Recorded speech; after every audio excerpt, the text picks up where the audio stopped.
Muito bem. Meus irmãos,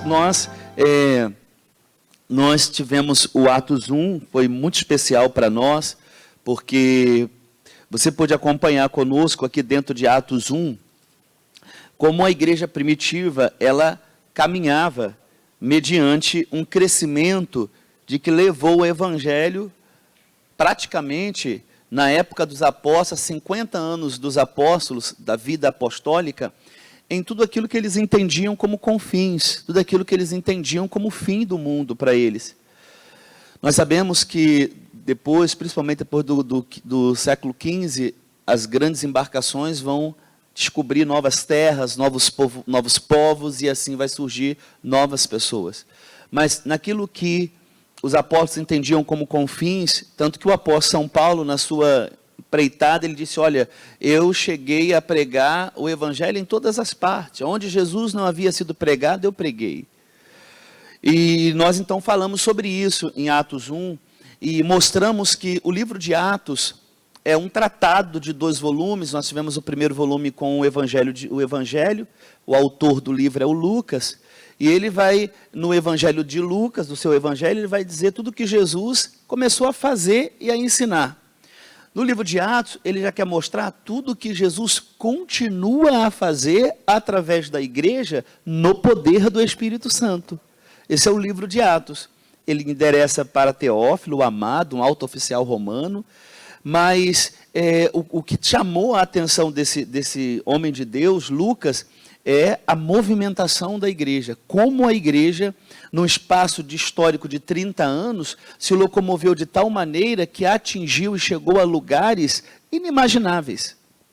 E isso então vai chamar a atenção do historiador, e ele então vai escrever esse livro tão poderoso, trazendo a vida, o cotidiano da igreja primitiva, para que nós possamos olhar para esse reflexo, olhar para as histórias desses primeiros cristãos, e ver ali como modelo, é ali que eu tenho que ser, é como eles. Então, se eles oravam, eu oro, se eles evangelizavam, eu evangelizo, se eles abriam a casa, eu abro também, se eles financiavam o reino de Deus, eu também financio, porque o modelo está ali, o modelo é eles. A gente não pode achar que o modelo está fora da Bíblia, o modelo está dentro da Escritura. Então, tudo que eu preciso saber sobre como é ser um cristão verdadeiro, o nosso reverendo tem nos ajudado a olhar para o livro. E o livro de Atos é um achado sobre tudo isso, porque você vai ver a história de homens comuns, você vai ver a história de mulheres que tiveram um encontro com Jesus, eles se relacionaram com Deus através de Cristo, e a partir desta decisão, a vida revolucionária. Eles começaram então a entender o processo de Deus na vida deles.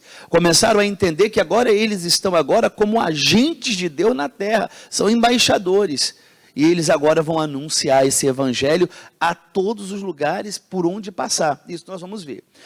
Nós vimos que do capítulo 1 ao capítulo 12 de Atos, nós temos o apóstolo Pedro pregando aos judeus, pregando em Jerusalém como nunca, utilizando muita palavra arrependei-vos, porque os judeus precisavam olhar para Cristo e ver que esse Cristo é o prometido, esse Cristo é o que diz a profecia. Então você vai ver a palavra arrependei-vos na boca dos apóstolos, principalmente do capítulo 1 ao capítulo 12. Quando chega o capítulo 13 ao capítulo 28, Deus agora vai mudar o curso da história para adentrar ao mundo gentil. Ele vai agora ir para lugares fora de Jerusalém, fora da Judéia, fora de Samaria. Agora nós vamos para o mundo afora. O Senhor quer levar o evangelho para a Europa, quer levar o evangelho para a Ásia, quer levar o evangelho para a Grécia. Então, como ele fará isso? Então ele vai chamar homens específicos, como chamou o apóstolo São Paulo. Vai chamar homens específicos e o Espírito Santo, então, vai orientar. Isso foi um retrato da obra missionária que falamos no último seminário.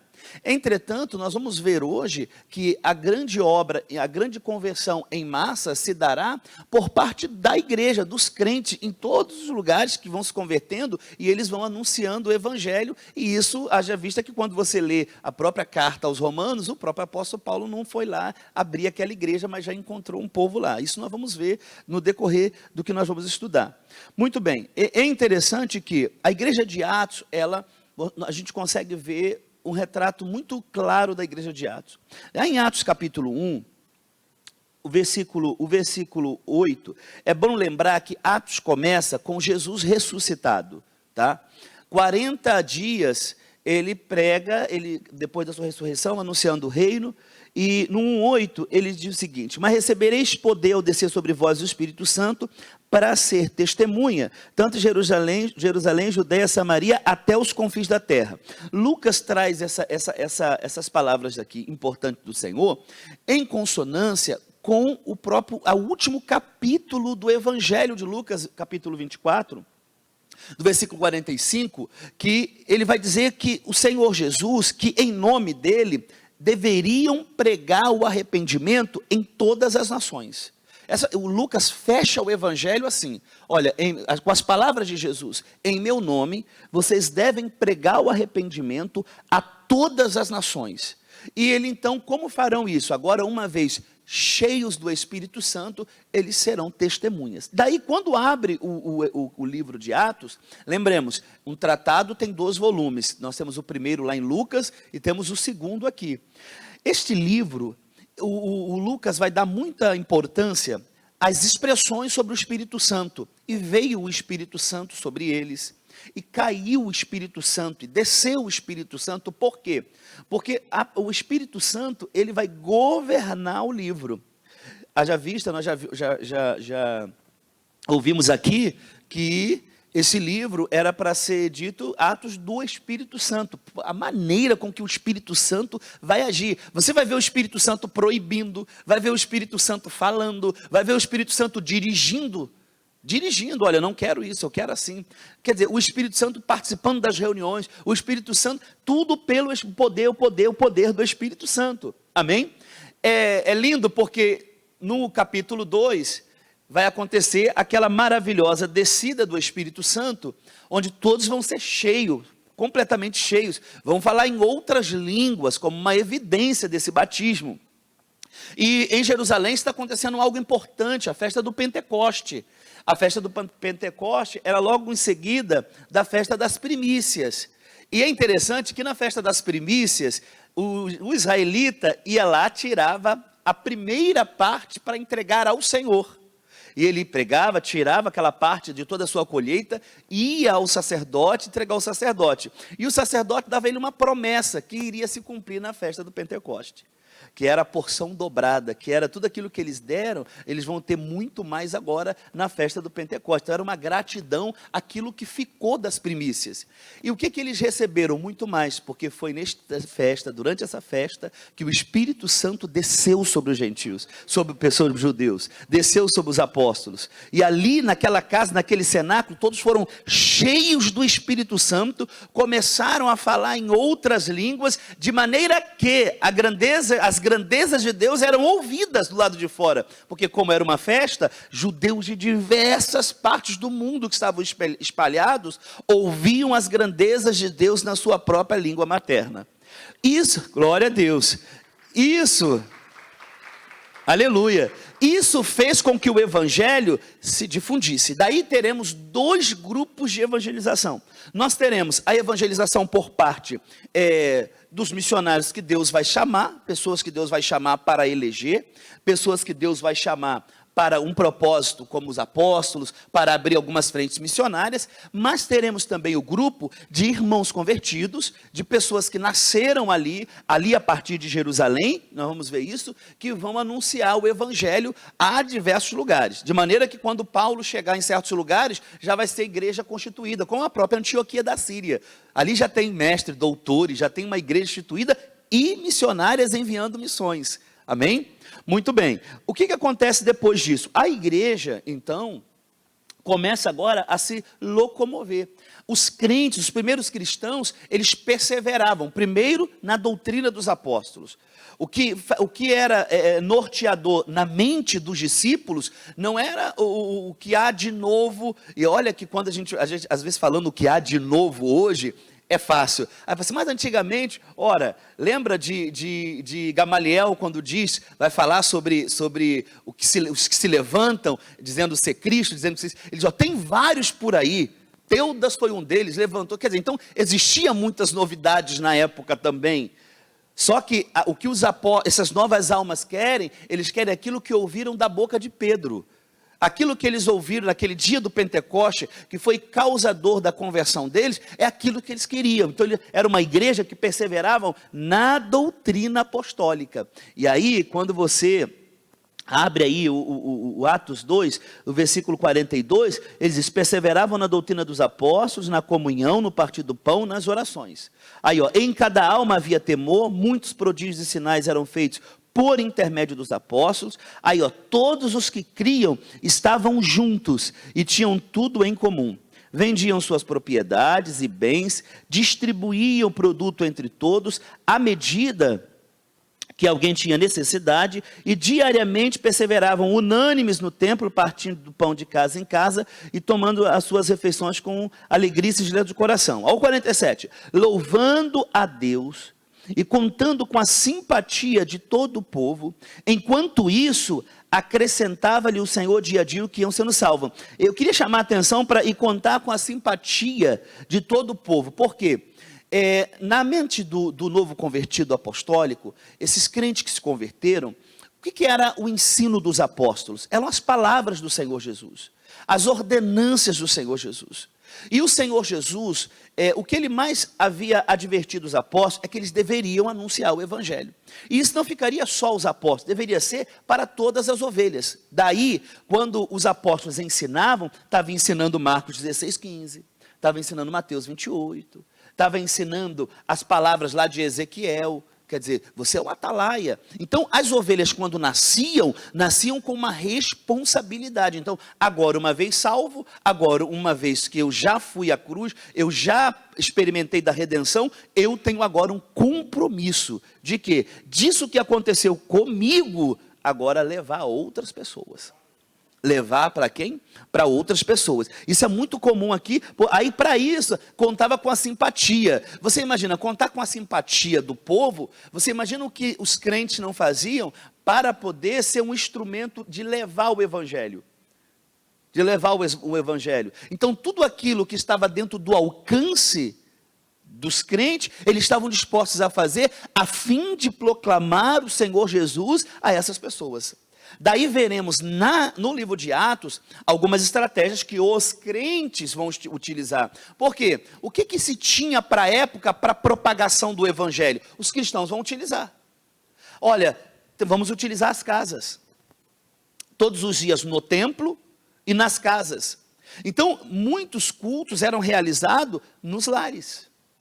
Você vê no livro de Atos, meus irmãos, que quando a gente fala assim de estratégias do evangelismo dos crentes do livro de Atos, eles levavam isso a sério.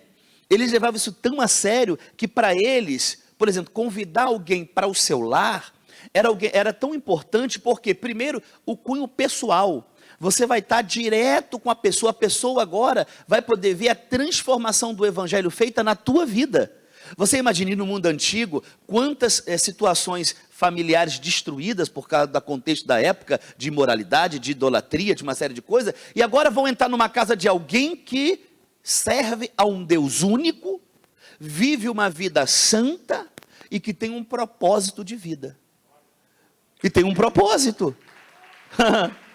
Então, eles vão utilizar disso, e a igreja vai crescer muito, até porque, quando a gente fala todos os dias no templo, não estamos dizendo aqui que eles entravam dentro do templo da época e começavam um culto de adoração, não, eram no pátio, e esse pátio era utilizado também para pregação, porque ali no templo, o pórtico de Salomão, o próprio pátio dos gentios, eram lugares onde o povo de Deus iam se reunir, iam pregar, iam orar.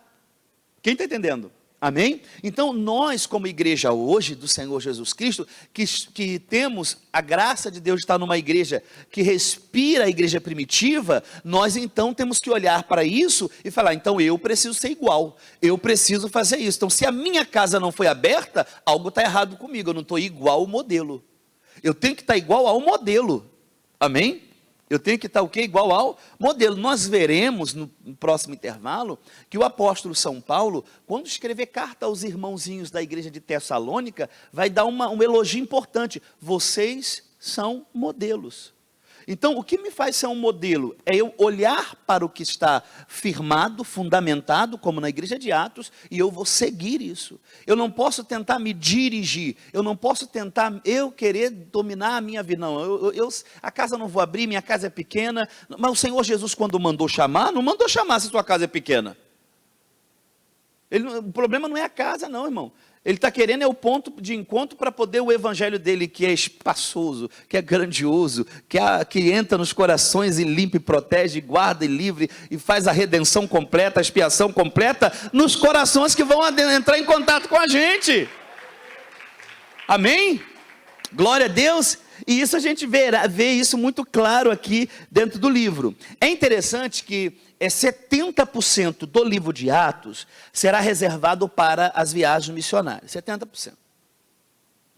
70% por quê? Porque o escritor vai dar muita ênfase a essa expansão da igreja. Então, vai ser narrativas. Ele vai narrar capítulo a capítulo, narrando o que Paulo fez, o que Pedro fez, o que Filipe fez, o que Silas, Timóteo, Barnabé, Marcos, todas essas histórias vão ser contadas dentro desses 70% aqui de narrativas. Amém? Vão ser contadas. Agora, nós vamos ver que a missão, quando fala de viagens missionárias, o Senhor Jesus deu a linha, o mapa para eles. Vocês precisam pregar Jerusalém, Judeia, Samaria e chegar aos confins da terra. Olha só.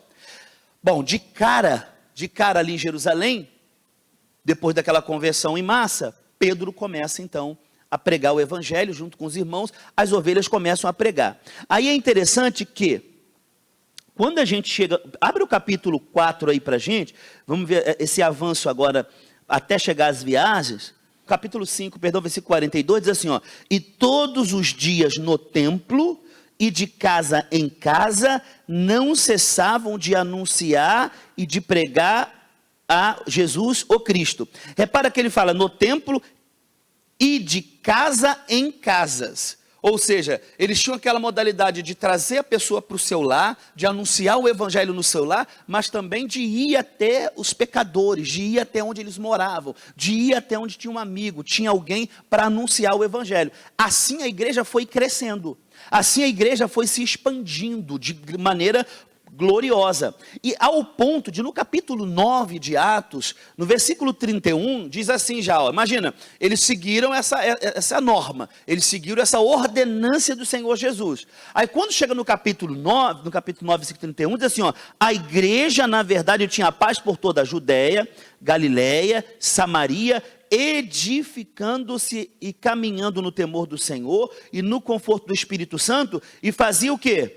Crescia em números. Elas cresciam em números. Por quê? Por causa da atitude dos crentes no comando dos apóstolos, porque não era uma pessoa sem uma coordenação, não era uma coisa desordenada, não, era dentro de um comando. Deus, quando enviou o seu filho, morreu, o Senhor Jesus preparou todo o caminho, ele então diz: vão para Jerusalém, o poder vai descer sobre vocês, e desceu, e agora Pedro está ali, as pessoas que se convertem perguntam: o que vai ser agora? O que devemos fazer? Vocês precisam se arrepender. Arrependei-vos, cada um de vocês vão ser batizado, e o dom de Deus vai sobre vocês, tal.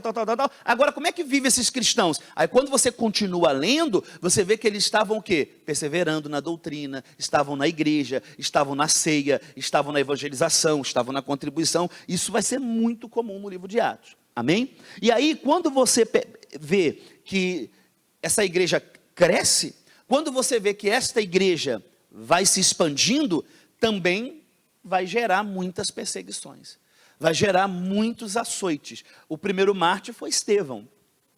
Com a perseguição de Estevão, pode parecer que uma possível derrota seria o fim da igreja, mas pelo contrário, é o sangue de um santo desse derramado que vai levar a igreja a ir mais longe. É o sangue derramado. Por isso que você não pode achar que por qualquer dificuldade que seja o teu campo de trabalho missionário, a tua casa, tua família, o teu trabalho, pastor, mas ali é difícil. Muito mais difícil os apóstolos enfrentaram. E está difícil, é um sinal que Deus vai colocar a mão sobre a gente. Amém? Glória a Deus. Não desanima, não. Não pode desanimar, não. Pelo contrário, temos que ir mais além. Amém, gente? E aí, com a perseguição após a morte de Estevão, o que acontece? Aqueles crentes convertidos, e gente, quando a gente fala aqui de crentes convertidos, nós podemos acompanhar de maneira muito clara o crescimento da igreja primitiva. Foi avassalador, tá? Foi avassalador. Nós falamos de 120, depois falamos de 3.000, depois falamos de 5.000, de milhares, de multidões. Isso vai dessa forma as conversões. E aí, no capítulo 8, após a perseguição, o que aconteceu com Estevão, o versículo 1 diz assim, ó, e Saulo consentia na morte. Gente, consentir na morte aqui, vamos vir cá, gente, isso aqui é um assassino. Ele permitia, consentia, ao ponto de Saulo, ele pedir cartas para ir caçar cristãos. Agora, isso mostra para a gente algumas coisas, e é um outro tema que a gente quer trazer. O evangelho não está restrito a uma pessoa que você acha que é boa, tem que pregar porque ele merece ser pregado. O evangelho tem que ser pregado para qualquer pessoa. Nós estamos falando do apóstolo São Paulo, alguém que consentiu na morte de um homem bom, na morte de um cristão. Amém? Aí o versículo diz assim, naquele dia levantou-se grande perseguição contra a igreja de Jerusalém, todos exceto os apóstolos, todos exceto quem? Então você já diz, os apóstolos ficaram aonde? Jerusalém. Agora o que aconteceu com o restante? Foram dispersos pelas regiões da Judéia e da Samaria. Alguns homens piedosos sepultaram Estevão, fizeram grande pranto sobre ele. E Saulo, porém, o que ele fazia, gente? Assolava a igreja, entrando pelas casas, arrastando os homens e mulheres e encerrava-os no cárcere. Enquanto Paulo está lá na mão do diabo, isso é gostoso da gente olhar, ler essas coisas assim e pensar na gente, né? Enquanto o reverendo está aqui pregando a palavra, a gente estava no mundo, né? Vamos fazer 35 anos de ministério, vamos fazer uma grande festa amanhã aqui para honrar o nosso Deus. Aleluia. E aí, enquanto o reverendo está aqui, foi chamado, está pregando, está fazendo, eu estava no mundo. Outros não tinham nem nascido ainda, não é?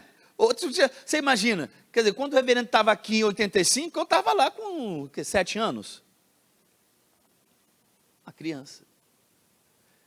criança.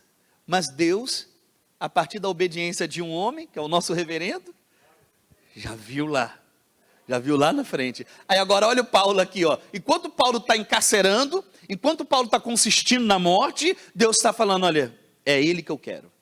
É esse aí. Ó o 4. Entremente, os que foram dispersos, iam por toda parte calado. Gente, isso aqui é para a gente pegar e olhar e falar assim, opa, como é que eu estou? Eu me mudei. Eu fui morar na Barra da Tijuca. Eu fui morar na Zona Sul, fui morar em outro estado, eu fui morar em outro canto. Olha aqui, ó. Os que foram dispersos iam por toda parte pregando. Aí tem um exemplo aqui clássico de alguém que estava nessa multidão, que era um cristão piedoso. E olha o que ele vai fazer. Filipe, descendo a cidade de Samaria, anunciava-lhe a Cristo. Aí ele já traz um crente, ele já traz logo para exemplificar que esses que foram dispersos, quando saíam, não saíam calados, saíam falando. E à medida que eles eram perseguidos em cada cidade recebia o evangelho. Me perseguiu aqui, mas eu já falei do evangelho. Ali eu já ganhei pessoas. É igual a gente, eu estou nesse trabalho agora, eu estou trabalhando nesse trabalho, eu estou nessa faculdade. Mas você tem que ter a mentalidade que, se eu sair dali, eu já deixei alguém. Amém? Eu sou jogador de futebol. Eu estou agora em Cianorte, como tem um caso agora recente. Mas eu saí dali, mas eu já deixei alguém. Eu vou para outro estado, eu já estou deixando alguém. Por quê? Porque esse é o nosso compromisso. Amém? Esse é o nosso o quê, gente? Compromisso. Irmãos, é tão importante, antes de a gente entrar nas viagens, fazer um resumo das viagens a vocês, a igreja de Atos, ela é uma igreja, vai ser uma igreja infiltrada na sociedade. Quem está entendendo? Não deixa seu irmão dormir não, fala para ele só, a igreja de Atos é uma igreja infiltrada na sociedade. Para você ter uma ideia, primeiro você vai ver, quando a gente acompanha, imagina, são 30 anos da história, são quantos anos de história, da história da igreja em Atos? 30. Dentro desses 30 anos surgem através das viagens missionárias, algumas igrejas. Vão se levantando algumas igrejas. A igreja de Filipe, a igreja de Tessalônica, a igreja de Corinto, a região da Galácia, muitas igrejas ali vão surgir. Então, essas igrejas surgem dentro desse período. Amém? Glória a Deus. Tem o primeiro mapa da viagem aqui, ó, quando eu falo assim dessas viagens missionárias. Essa região aqui, ó, tá vendo aqui, ó, Antioquia da Síria. Deixa eu apontar para vocês. Aqui é a Antioquia da Síria, quer dizer, aqui nós estamos na Síria. Aqui, ó, Israel está aqui embaixo, ó, tá? Israel está aqui embaixo. Então, aí aqui, ó, nós temos aqui, ó, essa região aqui, ó, Derbe, Listra, Icônio, a região da Galácia. Nós temos a Antioquia da Pisídia. Aqui, ó, nós temos a Frígia aqui e aqui a Ásia. A Pisídia, a Ásia está aqui. Para cá é a Grécia. Para cá nós estamos na Grécia, aqui nós estamos na região da Acaia, depois nós vamos ver na outra viagem. Pode passar o segundo mapa, só para eu mostrar preenchido. Aqui, ó. Aqui nós estamos na região da Acaia, que é Corinto, Atena. Subindo nós temos a Macedônia aqui. E essas regiões aqui são as regiões que eu falei anteriormente. Pode voltar ao primeiro mapa, que é a região onde foi a primeira viagem. Icônio, Listra, Derbe, pegou aqui a ilha de Chipre, partindo aqui de Antioquia, da Síria. Então, quando você fala da graça de Deus sobre essas regiões, você verá que nascerá, a igreja vai se infiltrando. Por exemplo, a Lídia era vendedora. Então, ela agora está infiltrada na sociedade. Você imagina alguém comprando um tecido na mão de Lídia? Você acha que ela ia ficar caladinha? Não, ela estava infiltrada. Ela vai utilizar isso para pregar o evangelho. Outra coisa, o carcereiro, o cárcere romano. Imagina quantos subversivos se passava, quantas pessoas contra, ou assassinos contra o império, seja o que for. Subversivos são essas coisas. O que aquele carcereiro que experimentou a salvação vai fazer? Vai pregar o evangelho. Então, você vê que a igreja de Atos, ela está inserida. Amém? Ela está inserida. Você vê, na própria ilha de Chipre, aqui, ó, foi ponto da primeira viagem, você tem aqui um procônsul do consulado romano convertido. Então você imagina este homem agora levando o evangelho para esse grupo de pessoas. Isso é o causador do grande crescimento da igreja de Atos. Amém? Essa igreja infiltrada. Para você ter uma ideia, por exemplo, a Priscila e o Áquila, eles vieram de Roma, eram fazedores de tenda. Quando encontram com o apóstolo São Paulo, quer dizer, vai usar o instrumento da profissão. Olha que coisa linda. E o eunuco? O eunuco da Etiópia, alto cargo que cuidava dos tesouros. Imagina ele agora pregando dentro lá do país onde ele está. Então, era uma igreja que estava infiltrada na sociedade, como nós hoje. Cada pessoa aqui está infiltrado numa parte da sociedade. Ou você estuda, ou você trabalha, você faz uma faculdade, né? É interessante, tem uma irmã lá na Zona Sul, a Glória, que ela trabalha na área de hotéis, né, camareira. E ela conheceu uma moça chamada Tayane, e falou comigo, pastor, eu estou levando uma moça aí, ela precisa ouvir falar de Jesus, tal, que chegou do Maranhão, e tal, quer dizer, aí trouxe a Tayane, e a Tayane se converteu. Aí a Tayane trouxe a Tamires, e a Tamires está sentada ali, fazendo a aula. Ali, ó. Faz assim, Tamires, com a mão. Quer dizer, olha que a igreja é isso, gente. Né? Igreja é isso. Lúcia, faz assim, ó. A Lúcia também se converteu ali na Zona Sul. Ela é nova, está esperando o batismo. E ela já me colocou para conversar com o irmão dela, que é testemunha de Jeová. Não, a igreja é isso. A gente vai um chamando o outro. Vai um trazendo, para você ver, só a Glória trouxe Tamires, Tayane, e a Tamires, ela é enfermeira ali no Copstar, né, Tamires? E a Tamires é uma arrastadora de alma lá na igreja. Gente, essa é a Tamires. O Senhor fez uma obra muito grande na vida dela, e ela tem um testemunho muito bonito. Ela veio de um relacionamento que ela abriu mão para ficar com Jesus. Ela é enfermeira, e ela tem assim utilizado o trabalho, né, Tamires? Quem ela conhece para arrastar? E Tamires, fala um pouquinho, como é que você faz para trazer, igual agora, você trouxe várias pessoas lá na igreja, como é que você faz para trazer as pessoas à igreja? Sim, senhor, é muita ajuda do Espírito Santo. Primeiro eu quero louvar pela vida do nosso reverendo, pela vida do pastor Leonardo, graças a Deus, eu dou muito glória a Deus por essa igreja, uma igreja séria da palavra, né, que mudou realmente a minha vida, sabe? Depois que eu entrei nesse ministério, eu vim realmente conhecer a pessoa maravilhosa de Jesus, graças a Deus. E eu peço muita ajuda ao Espírito Santo, sabe? Para me dar estratégias, porque é muito corrido o meu setor de trabalho. Aí eu oro muito ao Espírito Santo, pedindo para que Ele me dê estratégias, para que Ele venha me usar, né? Porque um hospital é um campo, né, missionário, onde as pessoas estão sofrendo com dor. E, assim, meio à correria, eu peço muito ao Espírito Santo, né? A ajuda para que Ele venha me direcionar, me dar estratégias, ousadia, intrepidez, né? Porque eu lido com vários tipos de pessoas. Glória a Deus. E Deus tem usado ela. E é interessante que lá no Copstar, vocês sabem que lá no Copstar foi um hospital que foi montado agora para pessoas mais ricas, na Zona Sul. E junto a ela vai somar agora uma outra irmã, que é a Daniele, que é a filha do Edson, que agora vai trabalhar com ela. Aí a Daniele já me ligou e falou assim: pastor, estou falando com a coordenadoria para a gente fazer um culto aqui, para eu e a Tamira, a gente fazer um culto aqui, para trazer as pessoas dentro do hospital. Quer dizer, nós temos que pensar nessas coisas. Aí olha que coisa linda, a Glorinha, que prega o evangelho para a irmã, que é a Tamires, que hoje está trabalhando, a Tayane está trabalhando, prega para eles, ela vem, se converte, e agora vai trazendo as pessoas, vai trazendo as pessoas, vai trazendo as pessoas. Então, ele é um exemplo do que nós estamos falando. Eu me converti, agora o passo seguinte é eu trazer novas alminhas. Então, o que acontece? A igreja é viva, Deus é vivo. A palavra se confirma na prática ao longo dos séculos. Ao longo dos séculos, nós não somos de hoje, né? Nós viemos lá de trás, né? Desde a chamada de Abraão, Israel, Cristo, a igreja.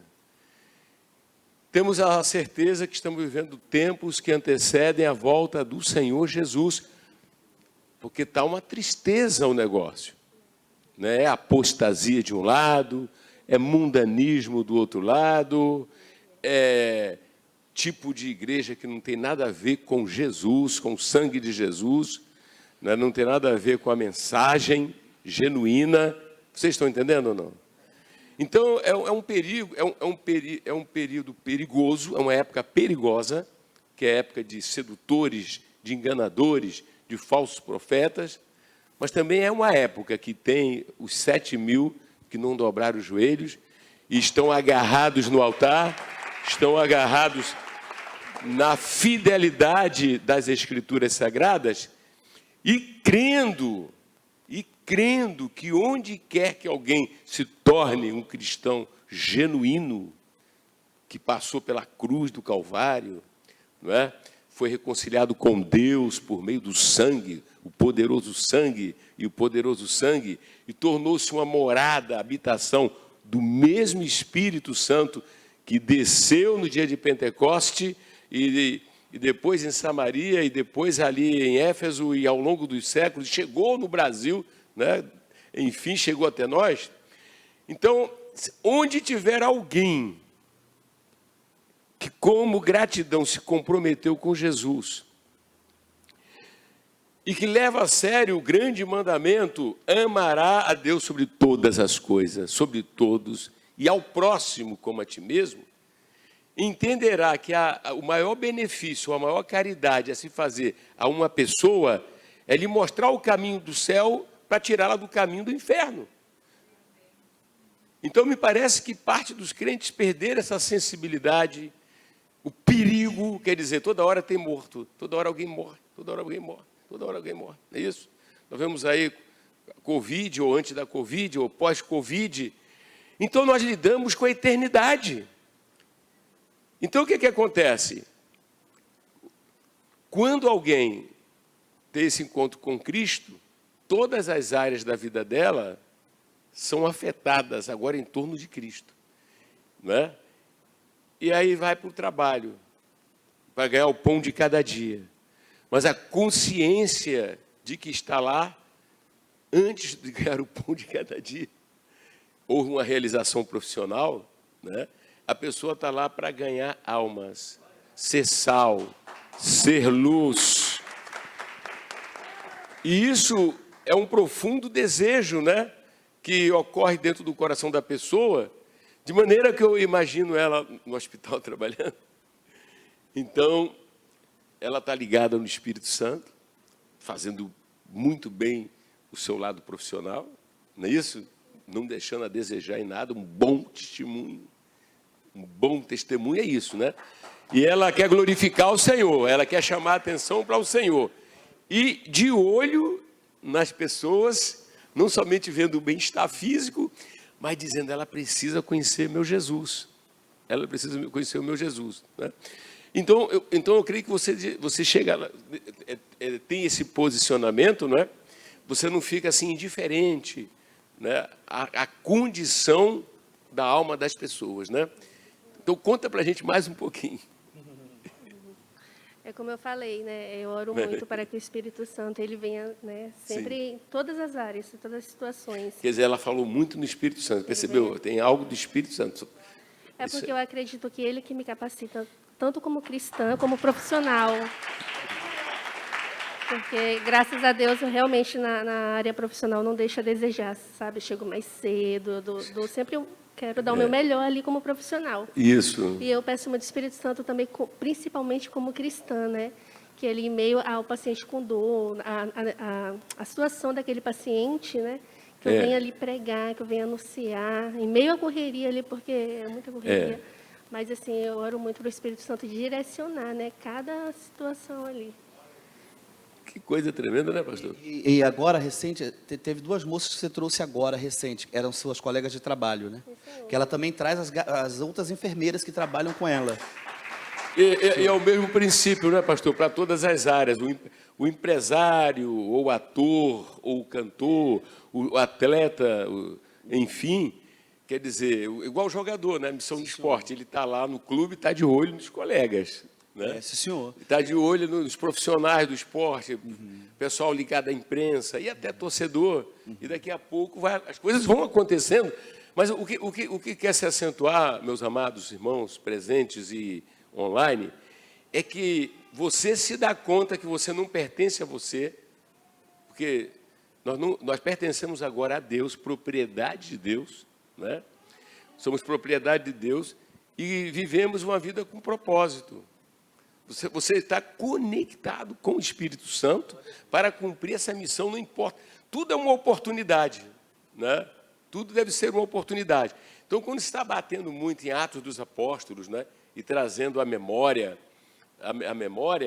é para que a gente se posicione como igreja real, igreja verdadeira, né? Igreja que chora com os que choram, né? Igreja que se alegra com os que se alegram, igreja que quer resgatar realmente, né? Então, eu creio que há um gemido do Espírito Santo para que todo aquele que confessa que Jesus é Senhor realmente esteja impregnado da missão. Seja missão integral, seja missão dentro do tempo profissional, seja o projeto. Pastor, porque é essa última hora, pastor. Ontem eu estava conversando com o missionário William, porque ele se mudou para uma casa nova. E aí ele e a Juliana falaram, pastor, nós estamos criando uma estratégia já para se apresentar para os vizinhos. Aí nessa de criar estratégia para se apresentar para os vizinhos, a Juliana encontrou com uma vizinha. E aí quando a Juliana começou a conversar, a mulher começou a chorar.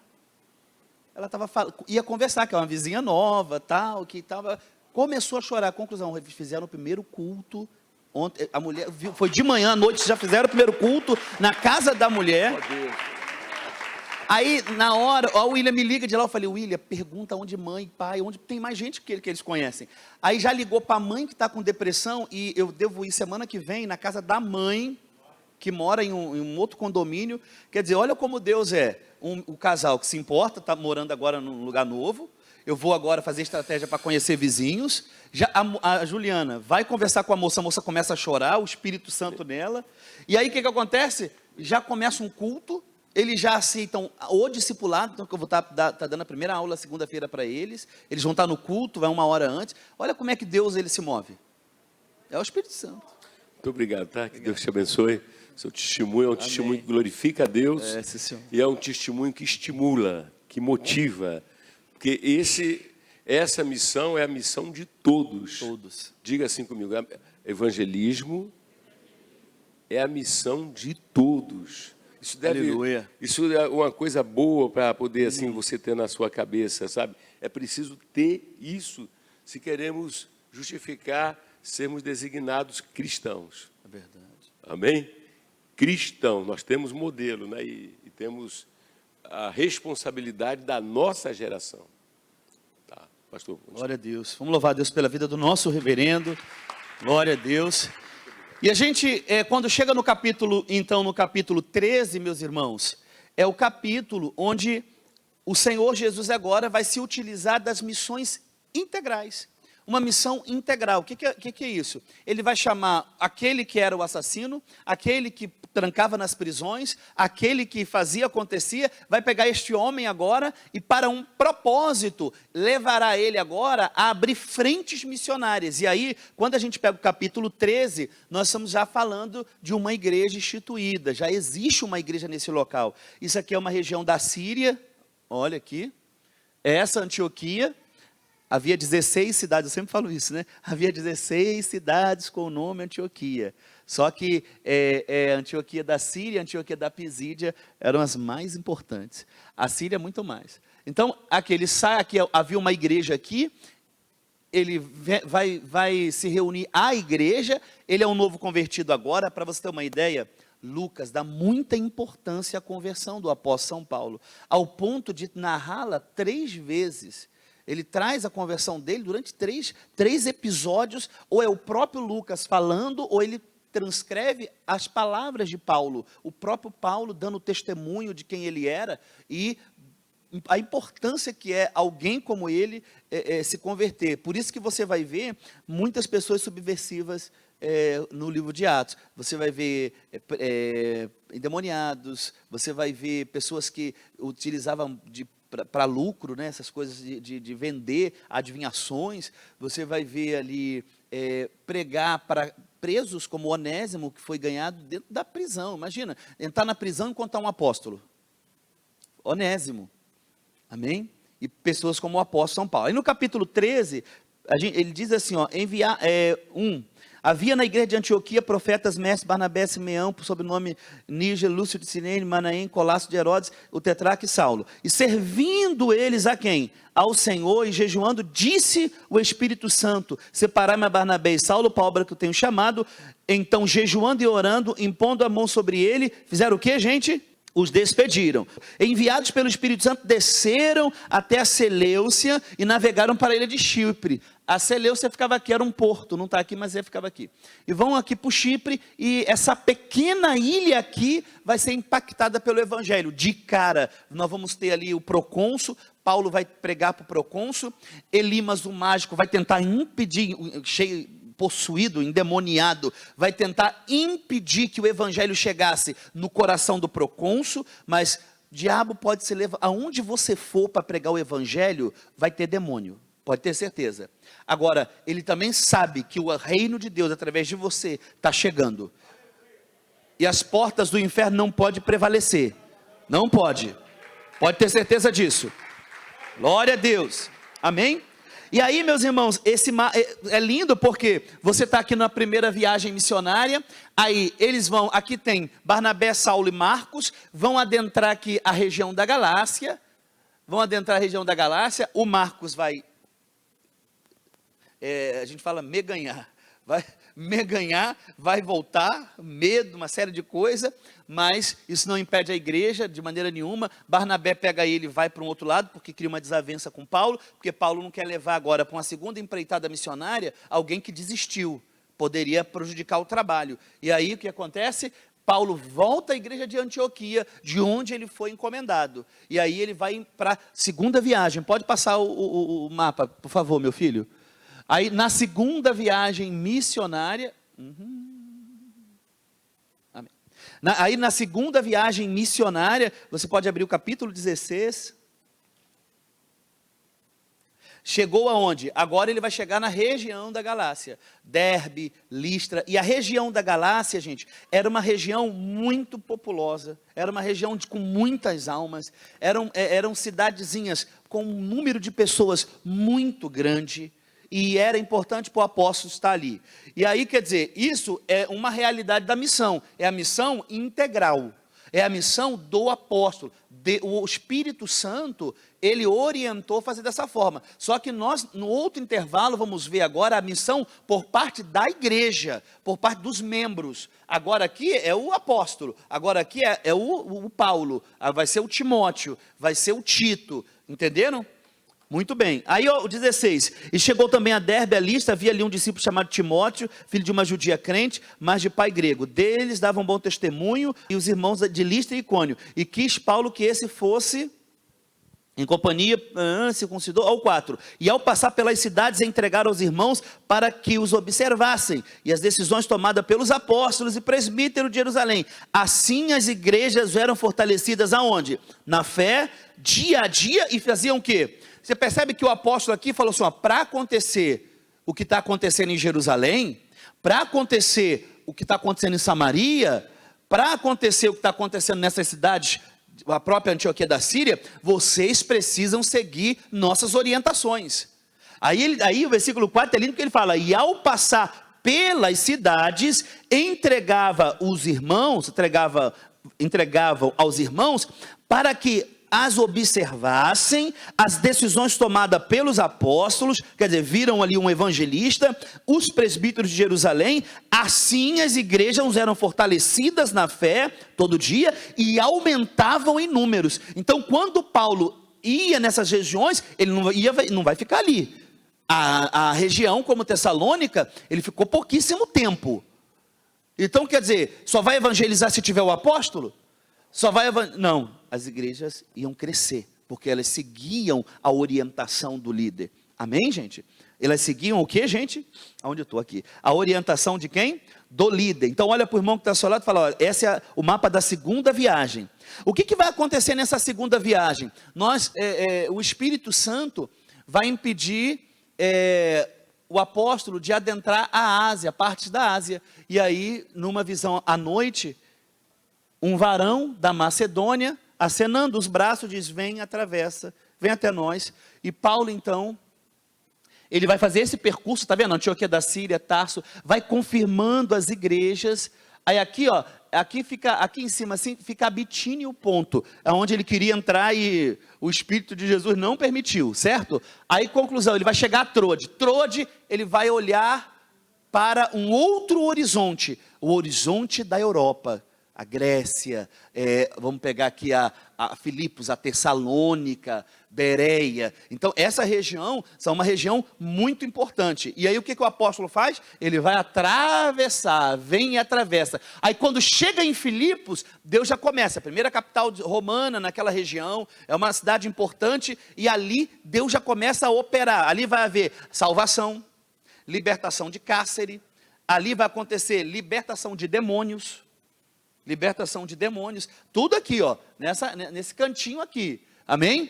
Quer dizer, dali ele vai sair, vai passar por Anfípolis, Bereia, chega em Bereia, eles são mais nobres, porque não é aquele pessoal que vai por oba-oba, vai abrir uma igreja ali, aquela igreja ali tem aquele show, com aquela cantora tal. Os crentes bereanos não eram assim. Os crentes bereanos, era aquele que eles queriam a palavra, eles queriam o que está na boca de Paulo, de Pedro, ele queria a verdade do evangelho no coração deles, e não esse oba-oba, esse afã de porque, mas é tão bonito, irmãos, o louvor, se você não for uma ministra consagrada, comprometida com o reino, igual a missionária Sônia meu irmão, muita coisa por aí é carne, é montado para poder pegar o latente da alma, para mexer para te arrepiar. Nós não queremos quem nos arrepie, nós queremos, sabe o quê? É aquilo que saiu da boca desses homens. Aleluia! Bereano. Uma vez eu fui na loja, na livraria CPAD, aí tinha um grupo de seminaristas, tal, eles estavam discutindo sobre livros, tal, e eu fui lá pegar um livro, acho que foi vários livros que era encomendaram para trazer aqui para a sede, E aí o gerente da loja, o Fabiano, aí o grupo seminarista falou assim, Ih, ele é pastor, que me viu chamar de pastor, falou, ele é pastor, fala para ele do autor tal. Aí o Fabiano, eu vi, o Fabiano falou alto já para eu ouvir. Aí ele falou assim, ele é pastor lá do pastor Santana, do reverendo, eles são meio bereanos, eles não gostam desses autores, não gostam só da Bíblia.